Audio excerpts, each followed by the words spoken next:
20 minutes into Liberty Wings Flight 302, the first-class cabin sat in hushed luxury.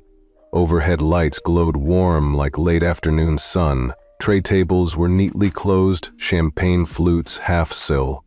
Some passengers dozed lightly, others flipped through business magazines or watched documentaries.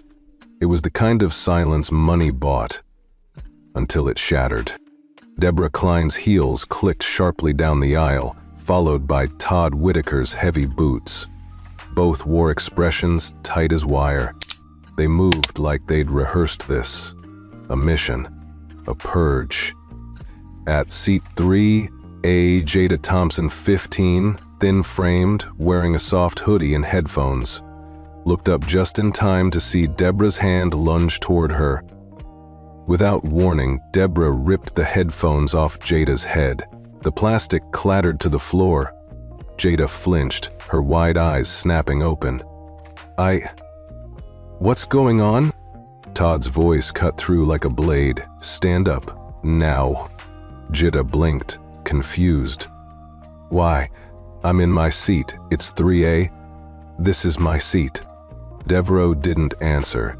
She reached down and grabbed Jada by the upper arm, hard. Her grip dug through the hoodie into skin. You don't belong here, she said through clenched teeth. Jada's mouth opened in shock. What? My dad bought this ticket. My name is Jada Thompson. My dad is Miles Thompson. Todd laughed out loud, eyes rolling. Oh, that's cute. You're pulling the CEO card now? The Miles Thompson? How convenient. I'm not making it up, Jada whispered. Her voice was trembling. Please let me go. But neither of them listened. Todd grabbed her other arm. The force of both adults lifting her from the seat twisted her shoulders unnaturally. Her jacket tore clean at the seam. The fabric gave out with a loud rip that echoed across the cabin like a slap. Jada cried out in pain. You're hurting me. A baby 2 rows back started wailing. A woman in a pantsuit gasped audibly. Another muttered under her breath, she's just a child. Yet no one stood. Not yet. They pulled her down the aisle like luggage. Jada's sneakers scraped against the carpet, trying to gain footing. Her hands reached out, hopelessly, for anything that might save her. This is what happens when you lie, Deborah snapped, dragging her toward the galley curtain. Jada screamed. I didn't lie. My father is Miles Thompson. He's the owner of this airline. Todd stopped just long enough to turn his face toward a passenger who had stood slightly. Sit down. Stay out of this. A man near the bulkhead muttered under his breath, loud enough to hear. What kind of monsters lay hands on a kid? Jada sobbed. Her whole body shook. Why are you doing this to me? What did I do? Deborah leaned down close, her breath hot with rage. You people are always pulling this stunt.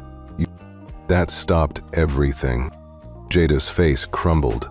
The words hit harder than the grip on her arms. You? People?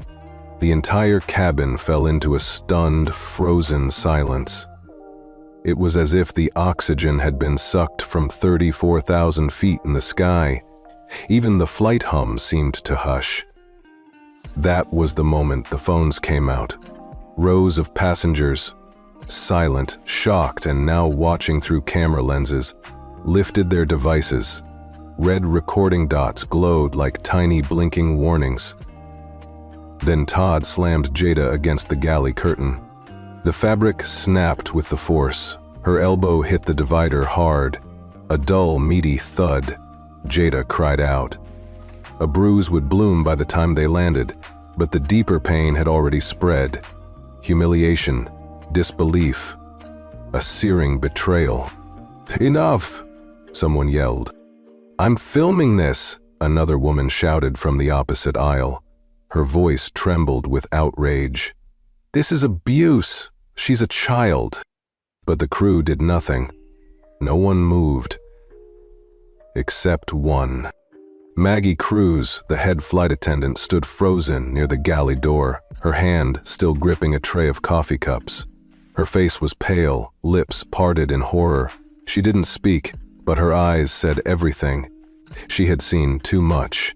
She knew this wasn't protocol. She knew this wasn't right. And still, she said nothing. Deborah turned back to the aisle, straightening her collar like she'd just wrangled a criminal. Todd huffed, chest puffed, unaware, or uncaring, that a dozen passengers had captured the whole thing. Jada slid down the wall, collapsing onto the floor. She wrapped her arms around her bruised elbow, rocking slightly. Her hair clung to her damp cheeks, and her voice, when it came, was almost too soft to hear. "I didn't lie. He's my dad." Todd didn't look at her. Deborah glared as if Jada had committed treason. And then, silence again. One man finally stood up. "We saw everything," he said loudly. "You just assaulted a minor." No reply. Jada sat there, shaking. The flight climbed higher through the dark sky, but all peace was gone. What was once a serene first-class cabin now felt like a courtroom, with a jury of strangers and a verdict already forming. And Jada, just 15, just flying to visit her best friend, had already become the symbol of something far bigger than herself. The morning sunlight filtered softly through the gauzy curtains of Jada Thompson's bedroom in suburban Atlanta. Birds chirped just outside the window, as if the world for a few quiet moments had nothing but good intentions. The alarm hadn't even gone off yet when she blinked awake, her heart already fluttering. Today was the day. San Diego, summer break, best friend, freedom. She stretched, with a grin on her face, and smelled something rare, bacon and biscuit. Real bacon, not turkey. That could only mean one thing.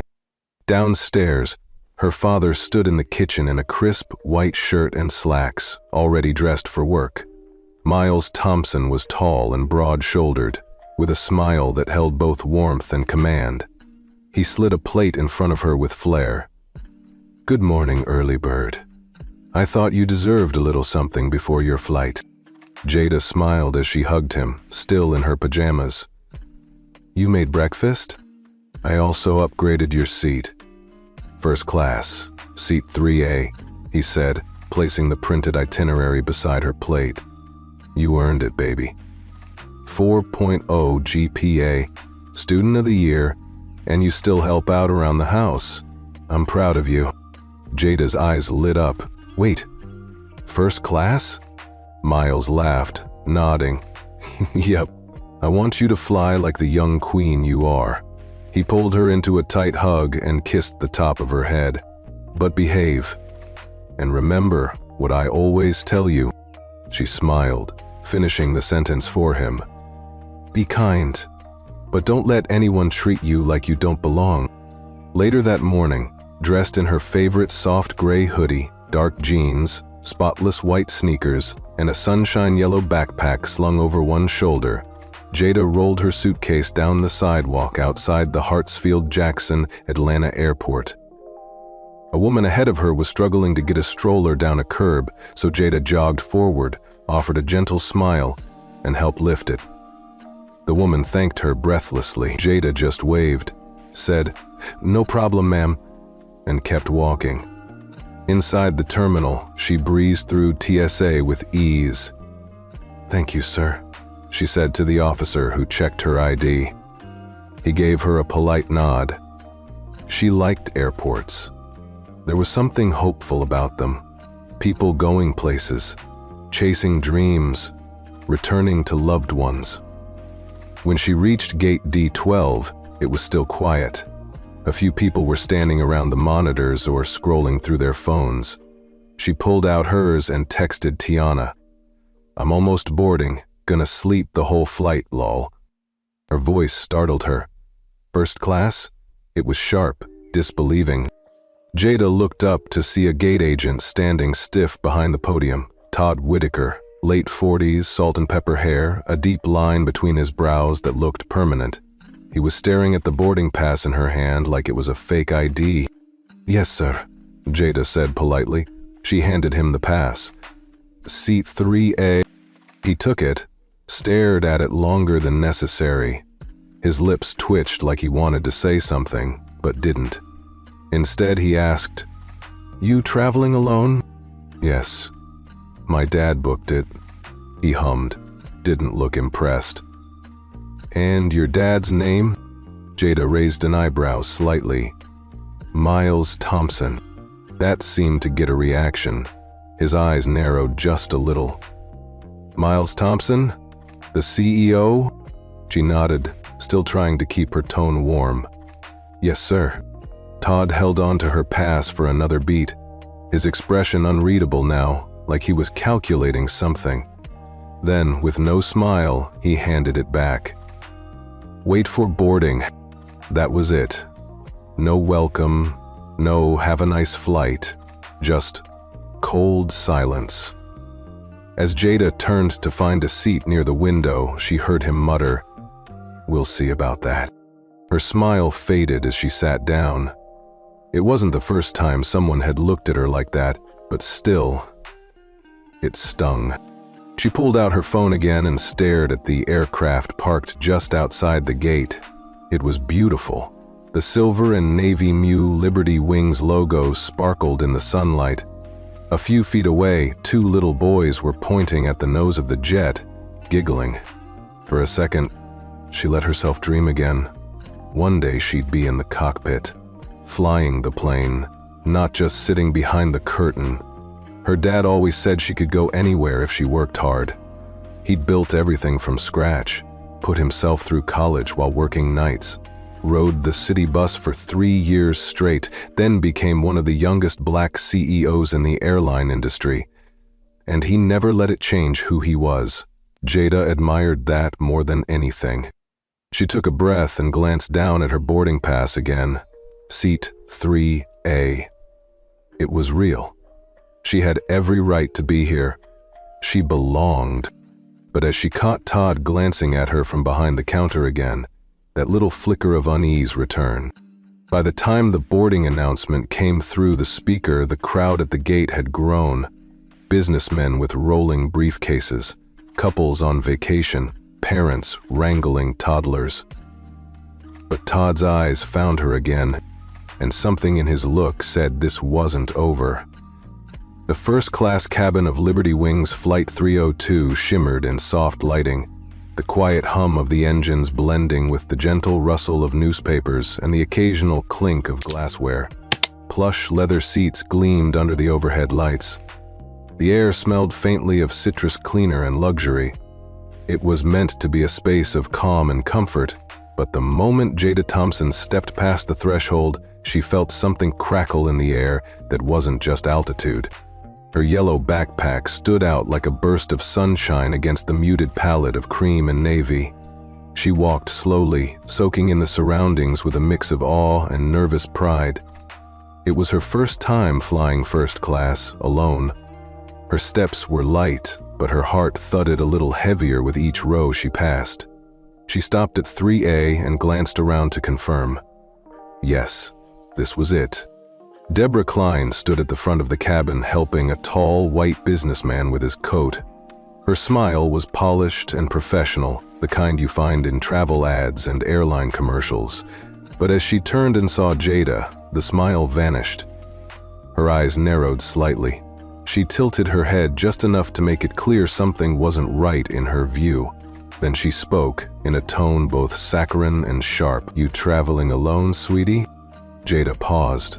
The words weren't inherently rude, but the way Deborah said them, dripping with doubt, too sweet to be genuine, made her stomach tighten. She nodded politely. "Yes, ma'am." Deborah's eyes scanned her, slowly, deliberately. The hoodie, the jeans, the neat braids, the fresh sneakers. Not a single thing out of place, but every inch seemed to be under scrutiny. Jada felt the judgment pour over her like cold syrup. Her fingers instinctively clutched her backpack straps tighter. "All right." Deborah said curtly, not bothering to smile. She turned and walked away with a purposeful stride, heels clicking against the cabin floor. As she passed the refreshment galley, she stopped by Dylan Reyes, a young flight attendant with kind eyes and a nervous stance. She leaned close to him and whispered just loud enough for Jada to catch a few words. "She thinks she belongs here." Dylan looked toward Jada, then back at Deborah. His mouth open like he wanted to respond, but nothing came out. He simply nodded and turned away, straightening a stack of napkins on a tray, avoiding eye contact. Jada found her seat and carefully slid her backpack under the one in front of her. She sat down slowly, taking in the fine stitching on the leather armrest, the delicate curve of the reading light, the folded blanket tucked perfectly on her seat. This wasn't a place she was used to, but she had earned it. She belonged here. Her father had told her that this morning, and she repeated it to herself now, like a quiet mantra. But the stares kept coming. A woman in 2B, silver-haired, with a silk scarf and a diamond brooch that caught the light every time she moved, turned and glanced at Jada over her shoulder. Not once, not twice, but 4 times. And not a single smile.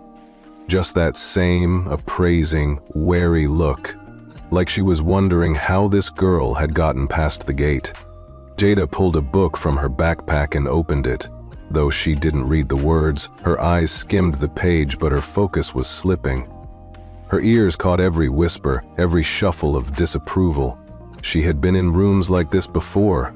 Classrooms, receptions, even board meetings with her dad. People smiled when he walked in. They didn't always smile at her. But this felt different. This was closed-off territory, and she had trespassed. As Deborah walked past again to offer champagne to another row, she made no effort to acknowledge Jada. Instead, her voice rose just slightly as she muttered, "These kids think they can buy class." It wasn't meant for Jada's ears, not technically, but it sliced through her like a razor. Her cheeks flushed hot, her hands curled tightly around the book. She didn't know whether to cry or speak up. Neither felt safe.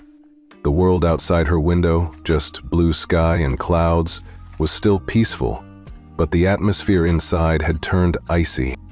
Deborah didn't even slow her stride.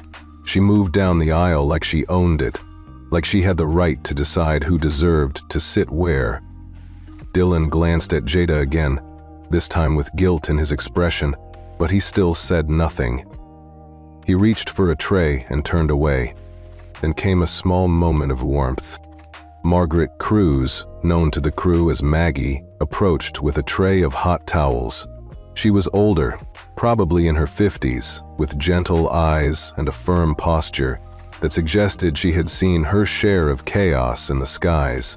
She handed one to Jada and crouched slightly to her level.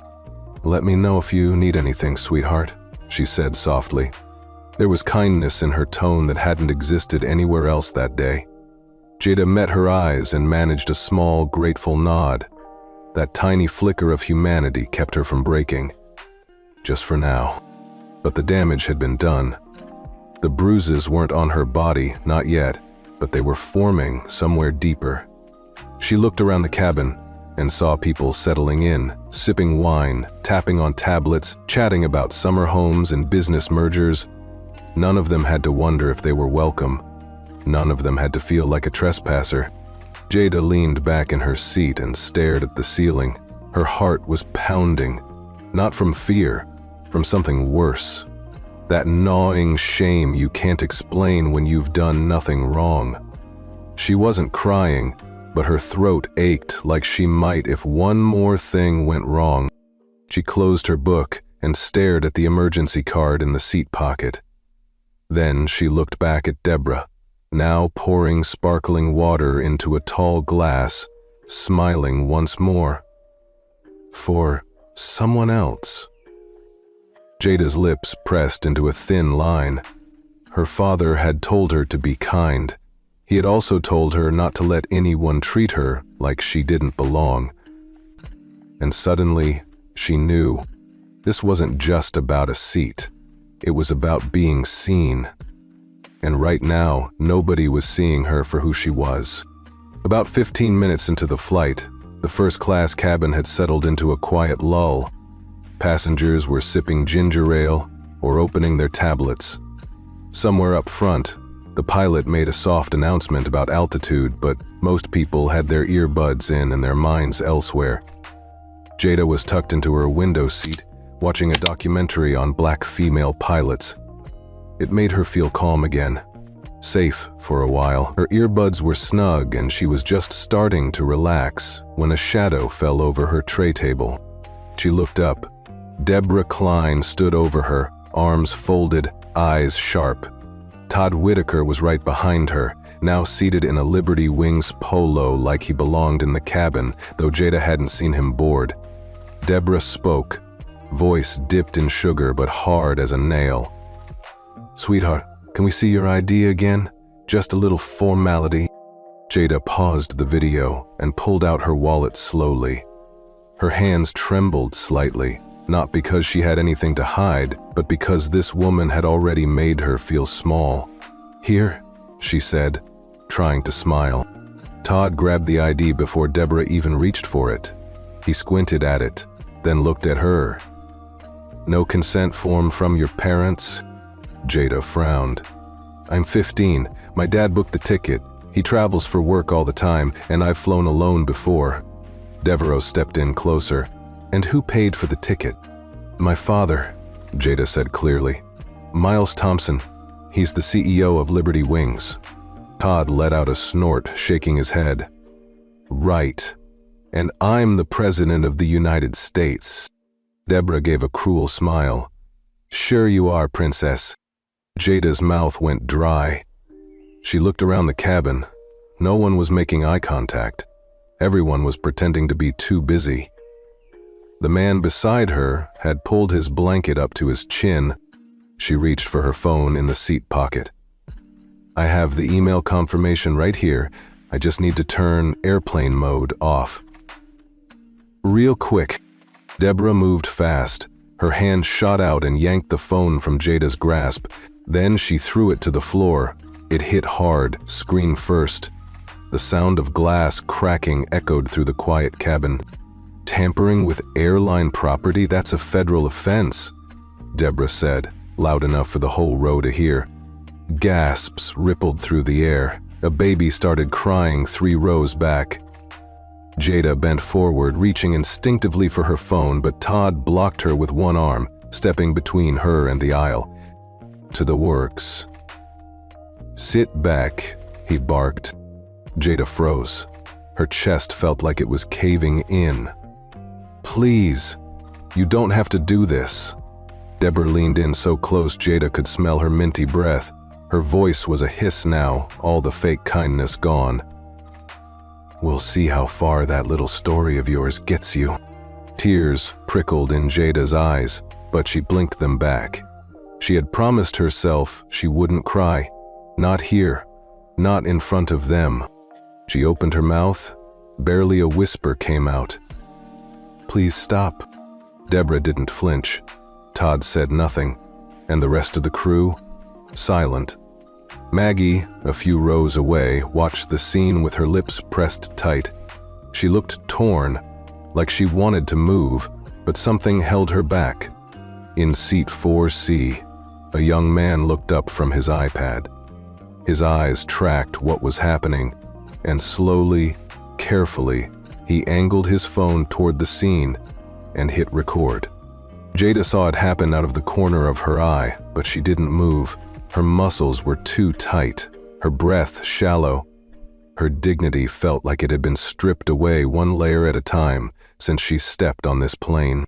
Todd handed the ID back with a little too much force, making it fall to her lap.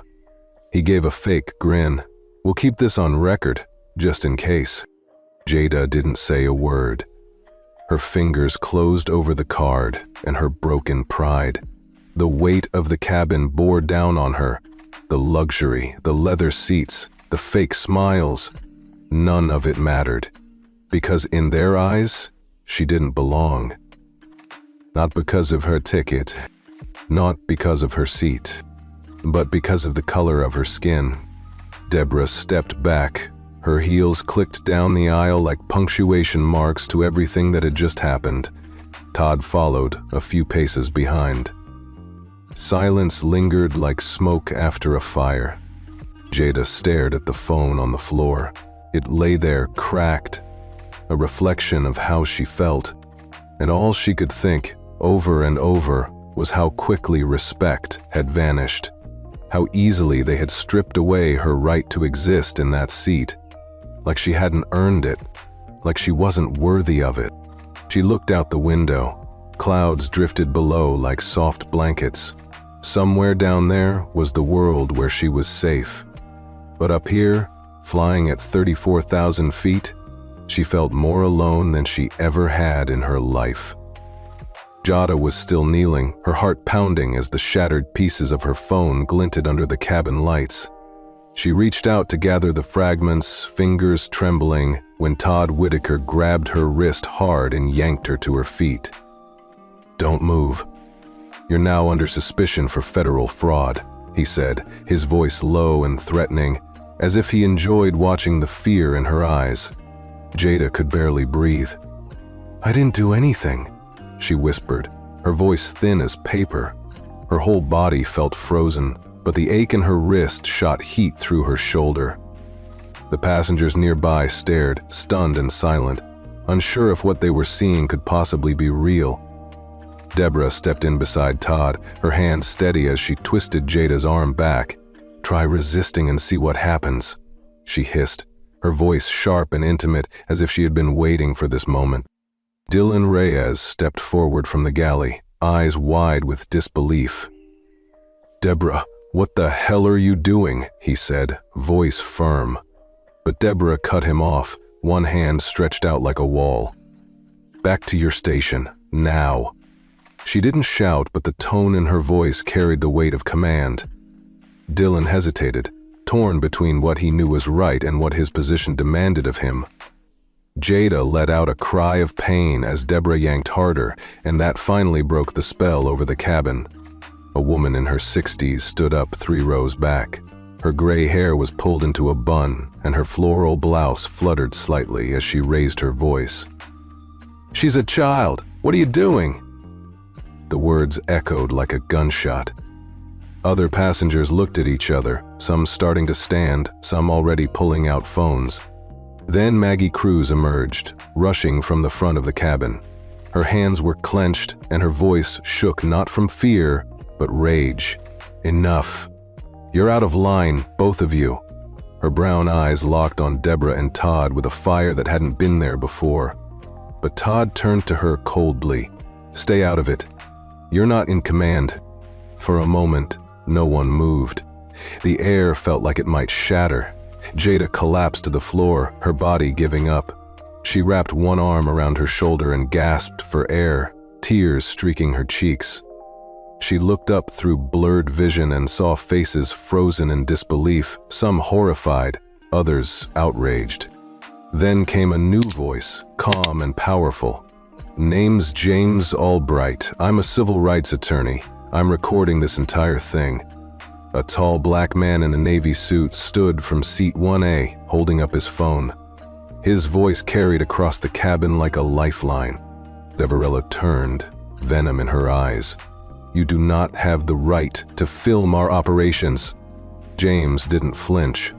"When your operations involve assaulting a minor, oh yes, I do. And you just made this a federal case." Todd faced the passengers now, his jaw tight. "Everyone stay seated or face legal action," he barked. The authority in his voice clashed against the crumbling facade of control. A teenage boy in seat 4C was already live on TikTok, whispering into his phone. "Y'all seeing this? Hashtag this now. Justice for Jada." That was all it took. Within seconds, notifications buzzed in multiple rows. Screens lit up. The story had left the plane. Jada lay there, curled against the carpeted aisle, clutching her shoulder. Her mind spun in and out of the moment. One part of her watched it all like it was happening to someone else. Another part screamed inside. How had this become her reality? Deborah loomed over her, nostrils flaring, lips curled in disgust. There was no hiding now. Her hate was visible, undeniable.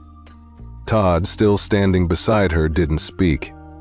His silence was violent. His grip had left marks on Jada's arm that would last long after the bruises faded. Maggie crouched beside Jada, brushing hair from her face. Her voice was low and steady. "I'm here. You're not alone." Jada looked at her through tears, her breathing uneven, but something in Maggie's eyes calmed her just enough to stop shaking. James stepped closer. "I suggest you remove your hands from that girl immediately. There are laws, and there are witnesses." Deborah backed off, muttering under her breath. Todd hesitated longer, his hand twitching as if deciding whether to double down or back off. He finally stepped away. Another woman in business attire stood up near the aisle. "My daughter's her age.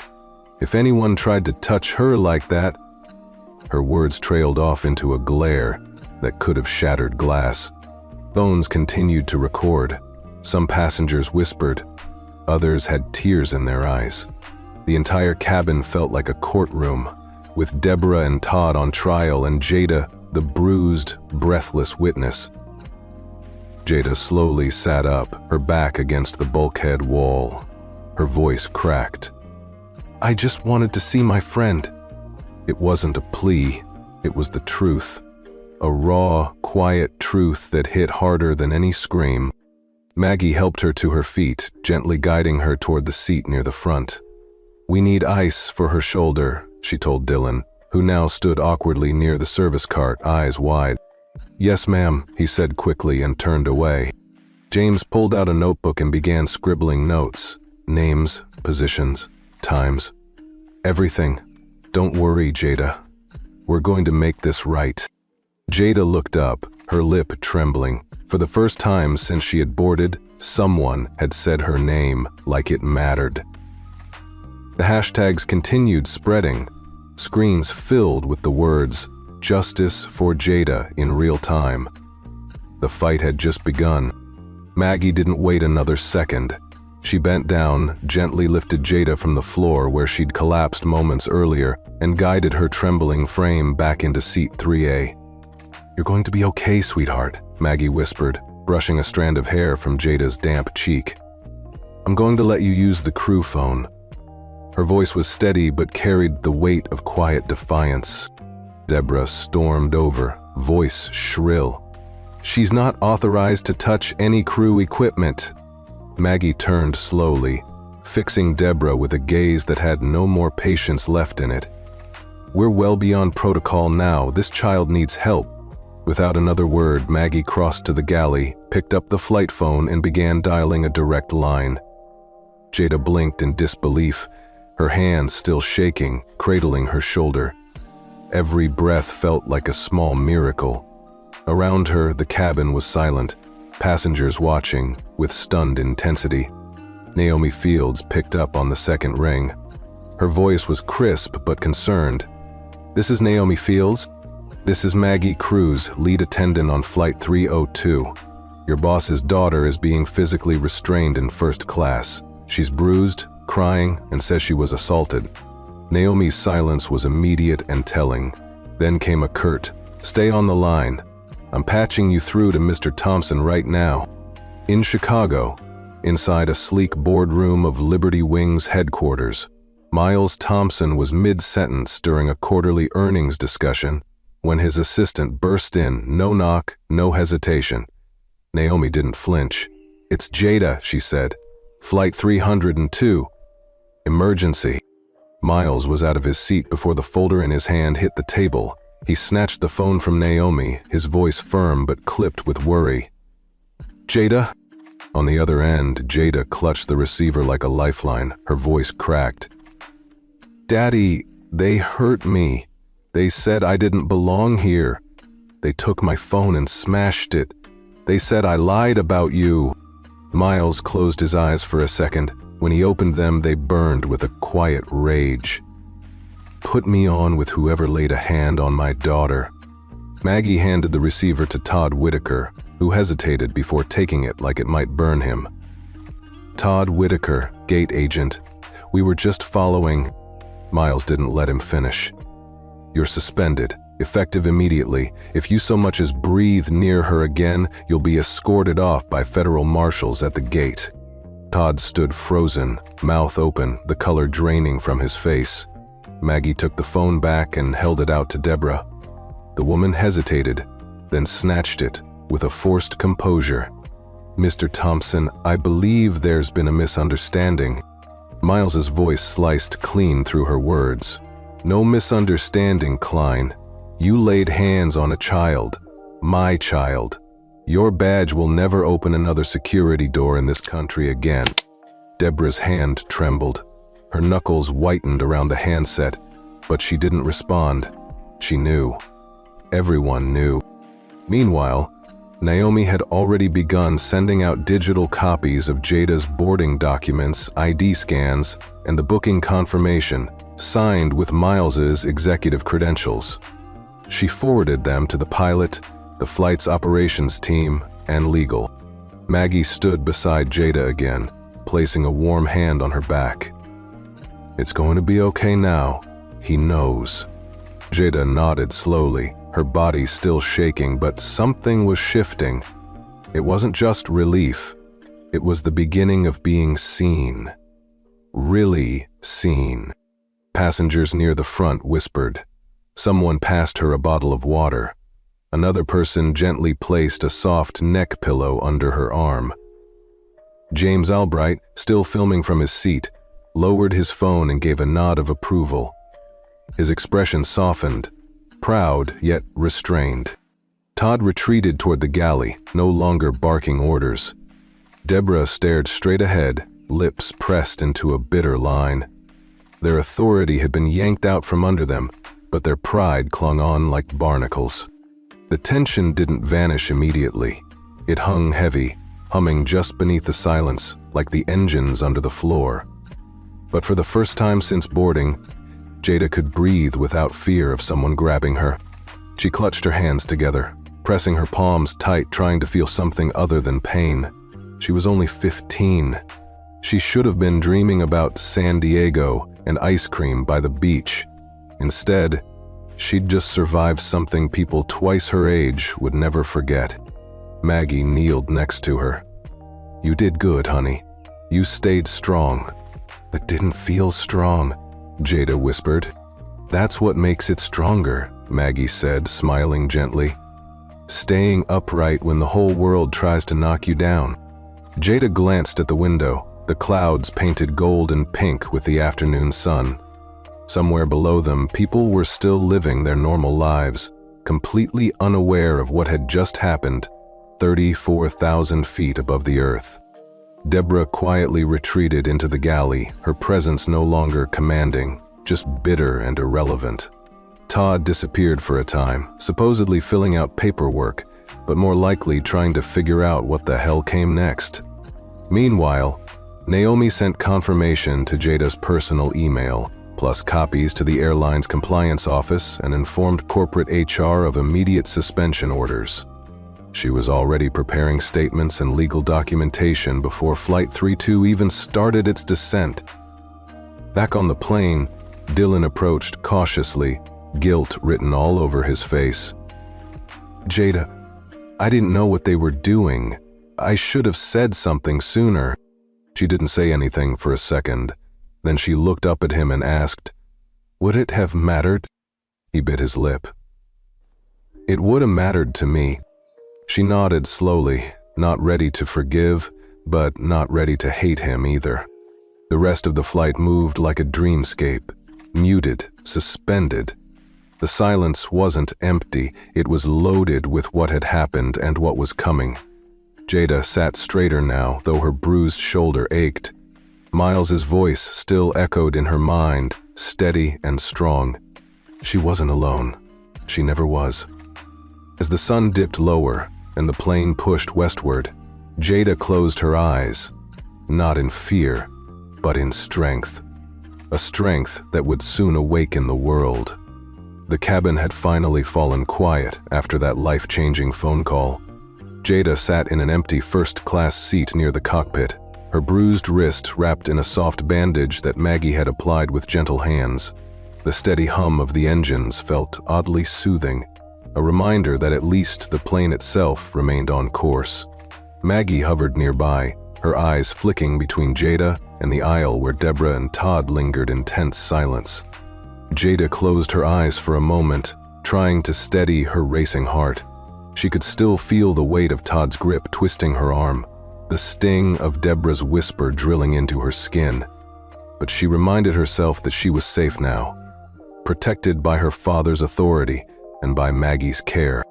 Just then, Carolyn Myers, a kind-looking woman in her late 50s with silver hair-lined hair and a floral scarf, leaned over from the seat next to Jada. She unfolded a small packet of tissues and placed it gently on Jada's lap. "You didn't deserve that," Carolyn said softly. "Stay strong, baby." Her voice was warm, the way a grandmother might cradle a shaken child, and Jada felt tears prick her eyes. She offered a shaky smile and nodded. It wasn't just the physical pain that hurt, it was the humiliation, the disbelief that anyone could treat a child so cruelly. Around them, other passengers whispered words of comfort. A businessman in a tailored suit murmured, "I'm so sorry, miss," while an elderly couple exchanged worried glances and offered a reassuring nod. None of them knew Jada's full story yet, but they sensed they were witnessing something deeply wrong, something that transcended mere protocol. At that moment, a teenager in seat 4C, eyes wide with outrage, raised his phone and began live streaming. His voice trembled with excitement and anger as he described what had happened. "This is justice for Jada," he said, camera trained on Jada's swollen wrist and tear-streaked face. "Black teen dragged out of first class for no reason." He hit share, and within seconds the clip was on Twitter. Jada heard the soft ping of notifications on her own broken phone, though she couldn't check them yet. She glanced at the other passengers, who were now tapping on their screens, retweeting and posting.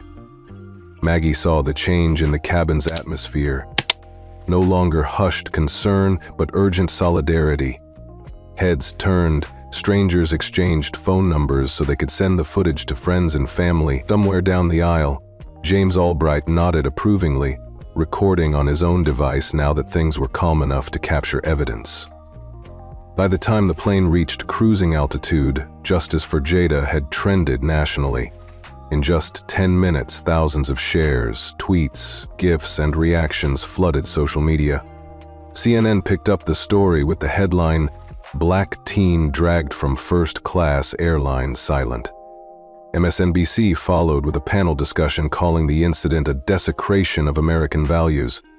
The New York Times ran a quick note online under Aviation and Race, pointing out that Liberty Wings had yet to issue a statement. Jada squeezed her eyes shut at the thought that her very moment of vulnerability had become fodder for national conversation, but she also felt something rise in her chest, a fierce sense of justice that this moment could spark real change.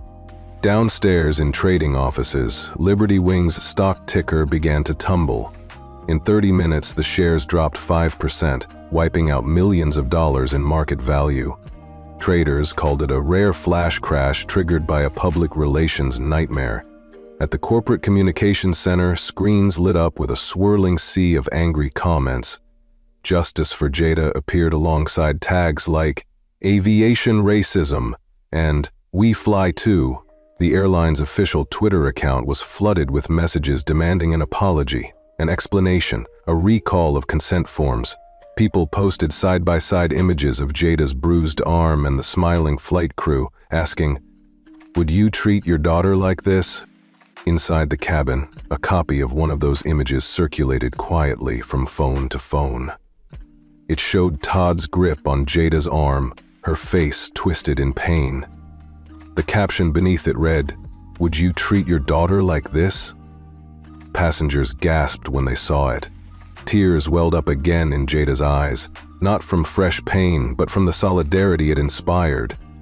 Even Deborah, standing near the galley, had to look away when someone held up a tablet. There was no hiding from it now. Deborah's jaw clenched, and she looked to Todd for support, but his expression was unreadable.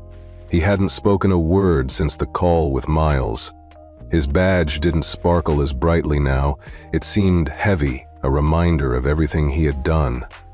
Maggie placed a reassuring hand on Jada's shoulder. "We'll get you through this," she murmured. Jada nodded, drawing strength from Maggie's calm. The tension in the cabin was thick, but it no longer felt oppressive.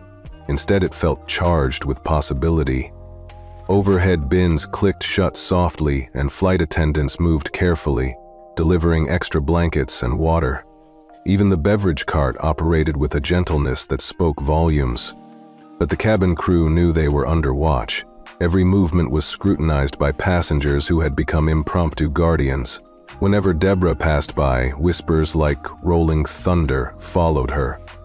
"Unbelievable. I can't believe she did that. I'm reporting you." Todd retreated to his usual spot near the front, but the glances he received were cold, disapproving. The authority he had once wielded without question was now a fragile thing. Jada, though bruised and exhausted, felt a spark of hope. She raised her phone and typed a quick reply to a friend's text. "Thank you for standing by me." She hit send and tucked the phone back into her backpack. The next tweet she read said, "She wasn't just a passenger, she was their reckoning." Jada breathed in deeply. If a 15-year-old girl could become a reckoning for an entire industry, maybe nothing would ever be the same again. As the flight continued west past the Mississippi, Jada watched the sky outside her window with new eyes. It wasn't just a view of clouds and endless blue. It was a landscape of change. She knew the worst was not over. She still had to land, still had to face what would come next. But for the first time, she felt a tide turning beneath her feet. She was not alone. Strangers had become allies in that cabin. The country had taken notice. And soon, the courtroom, the boardroom, and the newsstands would too. When the announcement came that the plane would begin its descent, Jada tucked the bandage over her bruise and sat up straighter. Todd and Deborah stood awkwardly nearby, a silent admission that their power had slipped away. Maggie gave Jada a reassuring nod, and Carolyn Myers placed her hand on Jada's shoulder one more time, whispering, "We've got you." James Albright closed his laptop with a satisfied nod, knowing the story had momentum.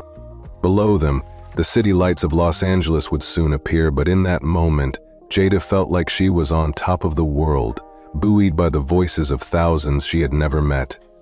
It was a storm of outrage, yes, but also a storm of solidarity. Proof that prejudice, no matter how deeply rooted, could be uprooted by the simple act of bearing witness. And as the plane broke through a layer of clouds into the golden dusk of California, Jada glanced at the hashtag on someone's screen one final time. Justice for Jada shimmered like a promise.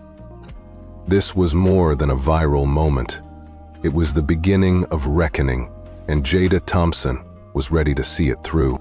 The wheels of Liberty Wings Flight 302 squealed softly against the runway as the plane touched down at San Diego International Airport. For a moment, nothing moved. No engines roared, no voices rose. Then the doors at the front cabin slid open with a pneumatic hiss, and a team of uniformed airport security officers stood ready at the threshold. Passengers stirred, gathering their belongings, but when they saw the reinforced escort waiting, a respectful hush fell. Old men in business suits gave up their seats, families stepped aside, and an expectant silence settled over the cabin. Jada Thompson, still clad in her first-class jacket and clutching the bandaged wrist where Maggie had applied an ice pack, rose unsteadily. With each flashbulb popping and camera whirring, she moved down the aisle, her heart hammering so loudly she almost couldn't hear the hushed questions breaking out among the crowd. "Are you pressing charges? How do you feel? Where is your father?" As Jada descended the jet bridge, the sunlight outside seemed too bright, too stark, after the dim safety of the cabin. She squinted against the glare, blinking as if waking from a dream. Reporters stepped forward, their microphones extended like compasses pointing to the center of the storm. "Jada, will you take legal action?" a woman's voice called. "Does this change how you'll fly in the future?" asked another. Each question made Jada flinch, but she didn't stop. The flash of cameras painted her face in beatific relief, tears glistening on her cheeks, her mouth set in a trembling line of defiance. She swallowed, nodding at one question and shaking her head at another, though no answer seemed enough. At the end of the jet bridge, beyond the glare of bulbs and the tangle of cables, Miles Thompson waited under a makeshift tent marked VIP. He wasn't in his usual crisp, tailor-made suit. His jacket hung open, his tie undone, and his shirt collar was slightly rumpled. His dark eyes were red-rimmed, mingling exhaustion and fury. When he saw Jada emerge, he pushed past the line of reporters and strode forward, hands outstretched. She let out a soft cry as he swept her into his arms, holding her close, and for a moment, her world righted itself. "Daddy," she whispered, voice choking on relief, and then she broke, wrapping her arms around his neck and burying her face in his shoulder. The flash of cameras paused in that moment. A cameraman lowered his lens, the tightness in his chest too heavy to ignore. Reporters exchanged glances, realizing they were witnessing something far more profound than a news story. Miles rocked his daughter gently, whispering words Jada couldn't fully hear but that felt like shelter. Around them, the bustle of arriving passengers and taxiing planes faded into the background, reduced to mere static behind the profound quiet between father and child. Finally, Miles stepped back, still holding Jada's hand as he faced the assembled press corps. His face was pinched with emotion, but his voice rang clear and authoritative. "This isn't a PR incident," he said, each word deliberate. "This is a moral failure, and it ends now." He paused, letting the weight of that declaration settle. Then he continued, "Effective immediately, Liberty Wings is suspending all personnel involved in this reprehensible act. We will cooperate fully with the federal authorities in any investigation, and on behalf of my daughter and every passenger who expects to be treated with dignity, I offer my deepest apology." The microphones leaned forward as Miles delivered what would become the quote of the day. "If my child who carries my name isn't safe with my own airline, who is?" His voice cracked on the last few words, a tremor born of both sorrow and resolve. Reporters scribbled furiously, cameras spun to catch every nuance, and satellite trucks whirred to life. Across screens nationwide, anchors interrupted programming to relay the story. Father of air assault victim takes stand, airlines face reckoning. In the swirl of cables and camera flashes, a young female reporter nudged her cameraman and whispered, "This might be the most human press conference I've ever filmed." The cameraman, a veteran of hard news hits and celebrity scandals, nodded, eyes misty behind his viewfinder.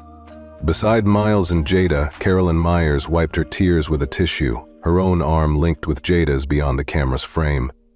Maggie stood a few paces back, her uniform still perfectly pressed, face marked by relief. In the distance, Todd Whitaker and Deborah Klein watched through the glass doors, stunned and defeated. Their uniforms couldn't disguise the shame on their faces, and for the first time, they felt the weight of every critical gaze turned their way. Jada looked up at her father, her small hand gloved in ice pack wrap, and took a steadying breath. She realized that the child who had stepped onto Flight 302 a few hours ago, hopeful, innocent, had grown in ways she never expected. She was no longer just a passenger or a victim. She was the spark that had set an entire airline and a national conversation ablaze. Miles placed his free hand gently on her head, smoothing her hair. He guided her away from the microphones and toward a waiting sedan emblazoned with his company's colors. As Jada climbed into the back seat, she paused and turned, offering the press one final smile, tired but triumphant. The sedan door closed, and Miles slid into the driver's seat next to her, placing a protective hand on her shoulder. As the car rolled away from the terminal, the massive pipeline of airport traffic receded behind them, leaving Jada with the steady hum of tires on pavement and the promise that, at last, someone had truly listened. Her tears had dried, replaced by a fierce glow in her eyes, a knowledge that she had reclaimed her dignity and that her voice, however small it might have seemed at first, carried the power to change the world. News outlets at first hesitated to pick up a story about a teenager dragged from her seat. Then the viral video from Flight 302's first-class cabin spread like wildfire. Within hours, every major network was replaying the clip, overlaying outraged commentary and graphics demanding accountability. Suddenly, a nation that thought of air travel as civilized confronted its own prejudices in living color.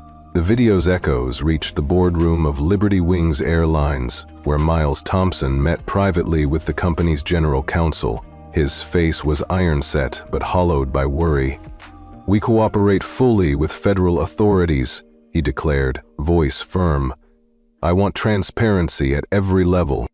By early morning, FBI agents arrived at Liberty Wings headquarters in Chicago. They swept through rows of cubicles, thumb drives in hand, collecting logs, email exchanges, and security footage. On live television, anchors announced, "High-profile raid at airline HQ," as agents carried boxes stamped evidence. Viewers watched, shocked, as the agency prepared to build its case around Todd Whitaker's assault, Deborah Klein's complicity, and systemic failures that allowed it all.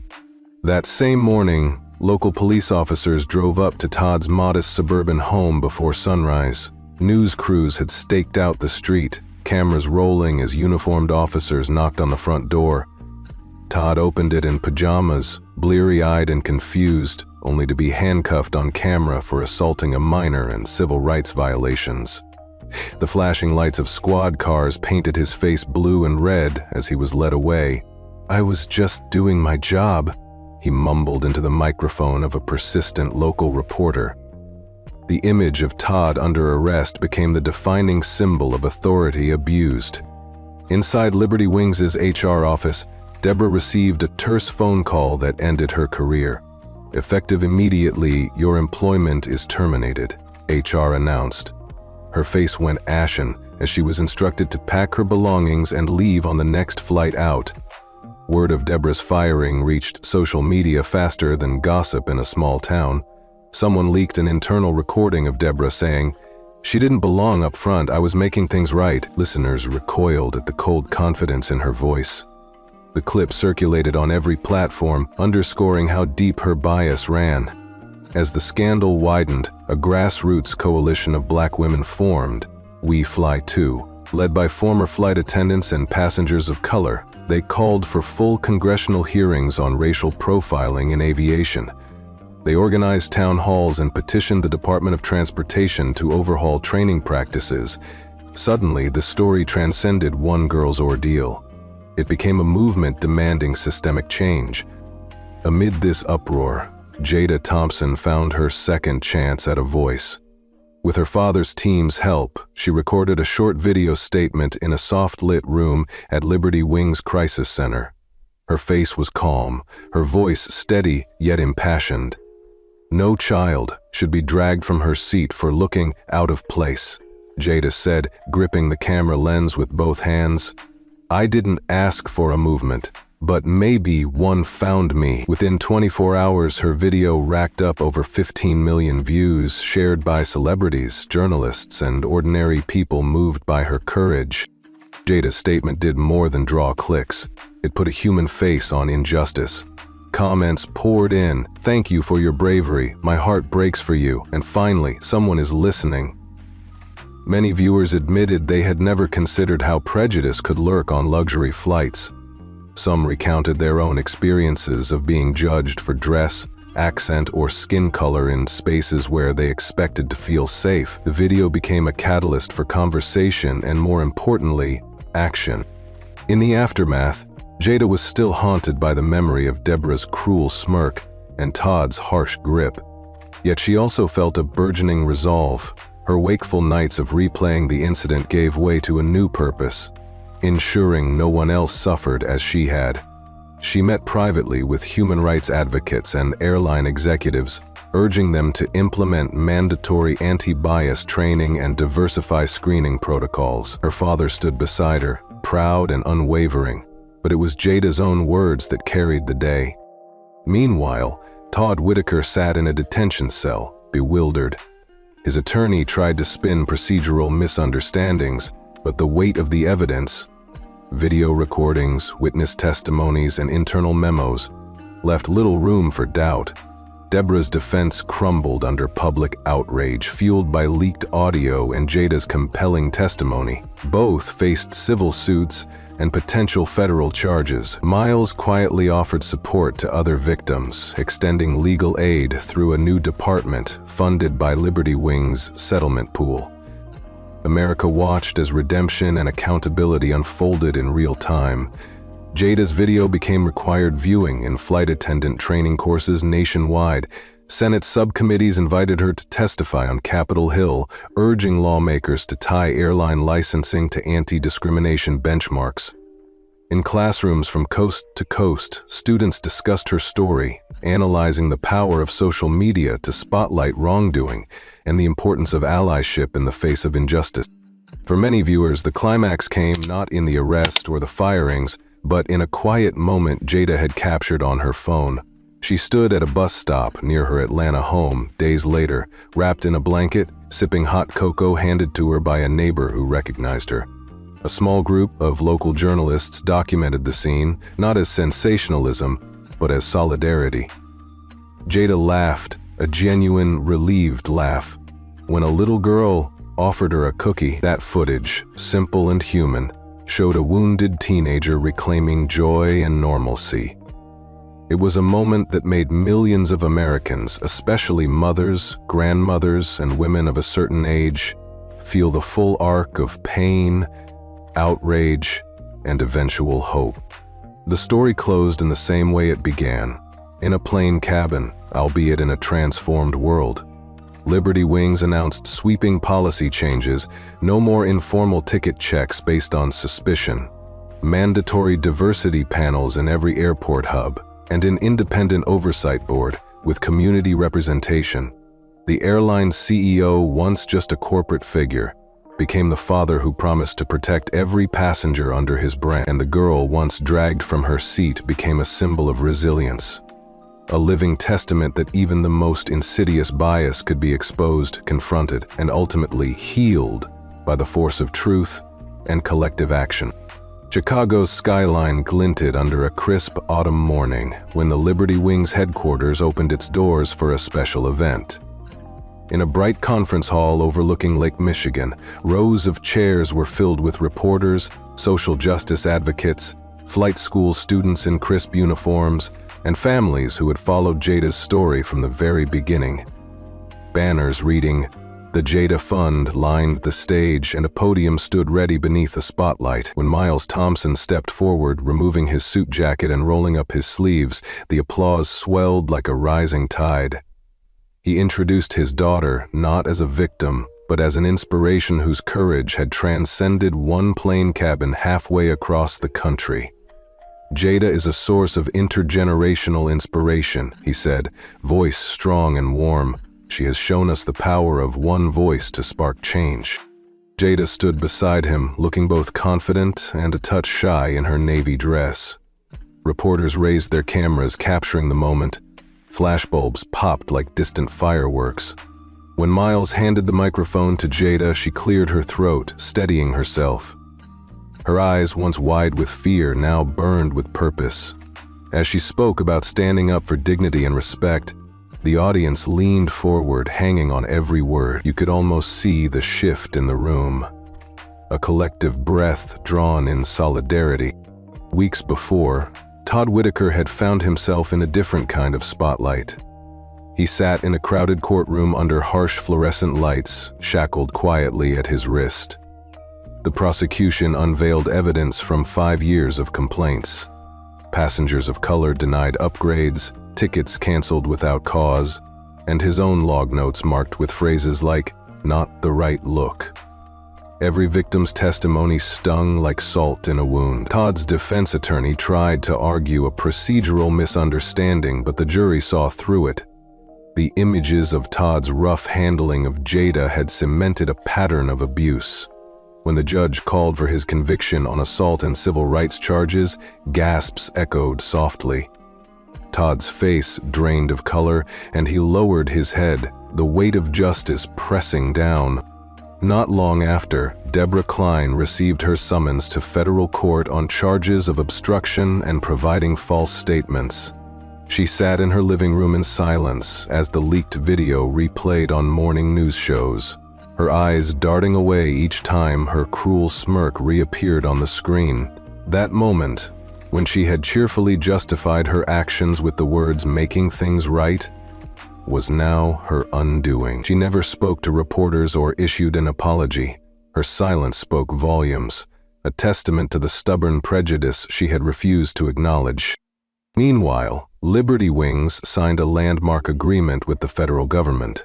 Every single employee, from gate agents to pilots, would undergo mandatory anti-bias training. External auditors would review hiring practices and passenger treatment protocols. Diversity panels would be implemented at all major hub airports. The board's vote was unanimous, save for one seat left empty, in silent tribute to the crew members who had failed Jada so bad. Miles spoke about accountability and the promise of true reform. "We must do better," he told shareholders, "for every passenger who boards our planes." Amid these sweeping reforms, Jada took a trip of her own, this time to San Diego, to visit the Pacific Aero Academy, a prestigious flight school her father had arranged. She stepped onto the campus in fresh jeans and a Liberty Wings baseball cap, her gaze fixed on a full Mashable flight simulator parked in a glass-walled room. When she climbed into the pilot's seat, placing her hands on the throttle and yoke, the simulator sprang to life. The hum of the engines, the shaking of the cockpit, and the panoramic view of a runway at sunset wrapped around her like a promise. Her heart fluttered not with fear, but with anticipation and joy. Behind her, Miles placed a steady hand on her shoulder. "You were born to fly," he said softly. Jada's lips curved into a genuine smile as she guided the virtual jet down the runway and into the sky. The sense of control, of mastery over the skies that had once betrayed her, filled her with a triumphant surge of confidence. For a moment, the years of struggle melted away, replaced by the pure thrill of flight. That image of Jada, seated in the simulator with calm determination on her face, became the cover of Time magazine under the headline, "From Victim to Visionary." In households across America, people cherished the story of a girl who had turned her pain into purpose.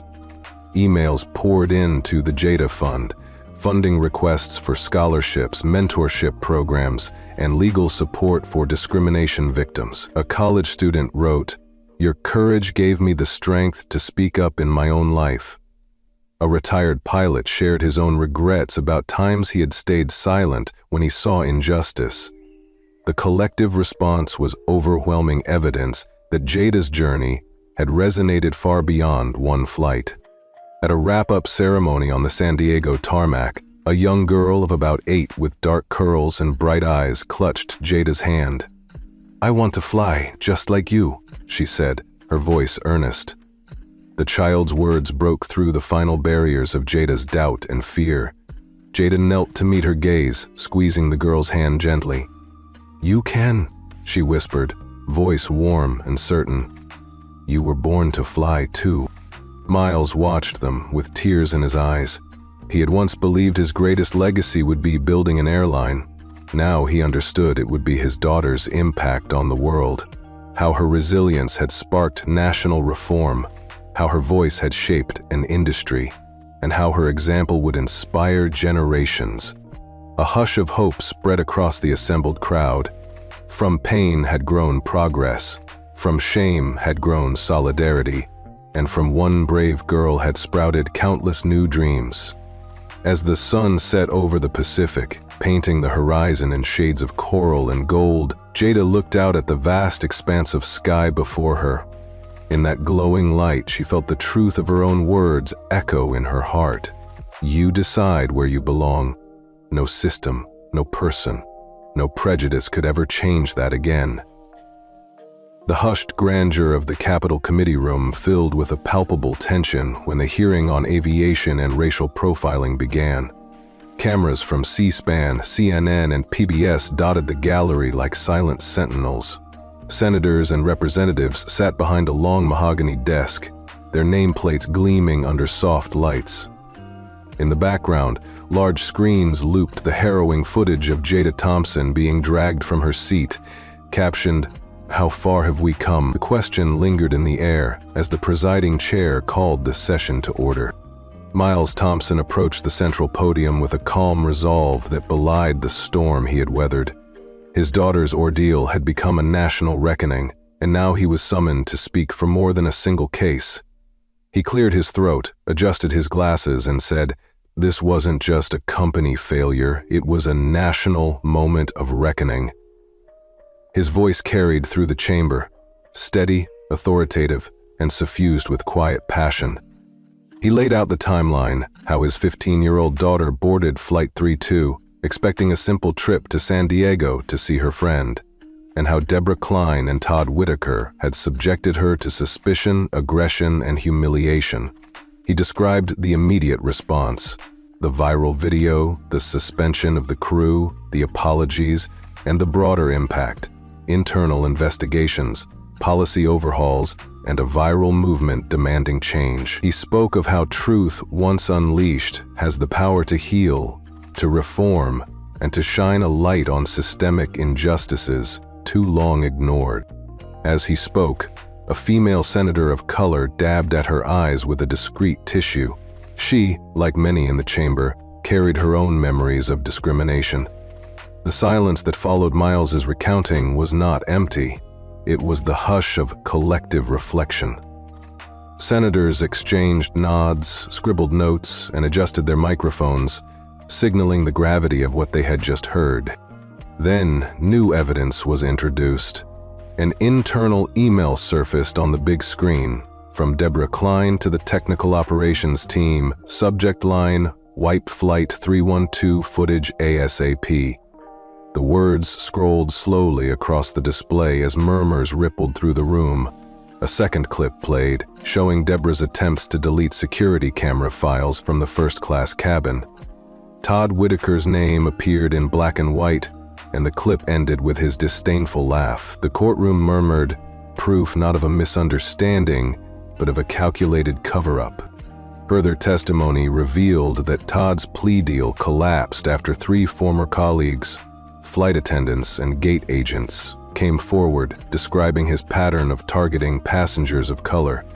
Each account bolstered the case against him, painting a portrait not of isolated mistakes, but of willful prejudice. His defense crumbled in the face of cumulative truth. The gallery felt the magnitude of each revelation like thunder rolling over a quiet field. At that moment, Jada Thompson, sitting in the witness section with her father's protective presence beside her, received a small envelope. The chamber clerk handed it to her. Jada opened it with gentle, deliberate movements. Inside was a handwritten letter in blue ink from a woman in Ohio, 70 years old, whose granddaughter had been away at college. "Dear Jada," it began, "you reminded me of my granddaughter. You reminded this country of its conscience. Thank you for standing." The letter trembled in Jada's hand, its warmth and gratitude a balm to her aching spirit. She tucked it into her leather-bound notebook, a silent vow to carry kindness and courage forward. The hearing shifted to broader implications. Advocates for aviation reform spoke of mandatory bias training, independent oversight panels, and clearer channels for passenger complaints.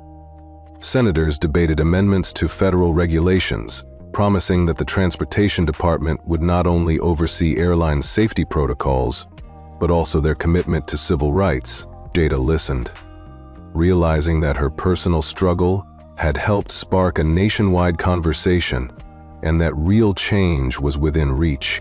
After hours of testimony, the committee adjourned. Reporters camped outside for interviews, hungry for quotes and reflections. But Jada and her father retreated to a quieter engagement, a speaking event at Booker T. Washington Elementary in Atlanta. In a brightly lit auditorium decorated with student artwork, Jada stood before hundreds of faces, mostly children of color, their eyes wide with anticipation. She felt a flutter of nerves, but the familiar hum of supportive energy reminded her she was not alone. Taking a deep breath, Jada addressed the young audience. "No one gets to decide where you belong but you, and when someone tries to, speak louder." Her voice was calm, gentle, but carried the resonance of conviction. The room fell silent, then erupted into applause so thunderous it felt like a storm-breaking drought. A little girl in a floral dress bounded up the aisle and flung her arms around Jada's waist. "I want to fly, too," she whispered. Miles watched from the wings, tears shining in his eyes. He whispered under his breath, "That's my daughter." He knew this embrace represented more than a single victory. It was the spark of a generation reclaiming its dignity and dreaming beyond imposed limits. Around them, teachers wiped their eyes, parents cheered, and the children's hopeful faces glowed with possibility. Outside, the sun dipped below the Atlanta skyline as news vans departed with footage of Jada's speech. Across living rooms, families witnessed the power of one girl's voice to ignite change. Viewers who had felt helpless now felt rejuvenated. They saw that compassion and courage could carry the day, that a nation wounded by prejudice could be healed by honesty and resolve. And in that quiet moment at the school's exit, Jada looked skyward, picturing herself in a cockpit once more, free to chart her own course. She had begun her journey as a frightened teenager, dragged from her seat, but here she stood as a living testament to resilience. The applause still echoed in her heart as she took her father's hand, ready to face whatever came next, knowing justice had been revived and that her small voice had helped reshape the world.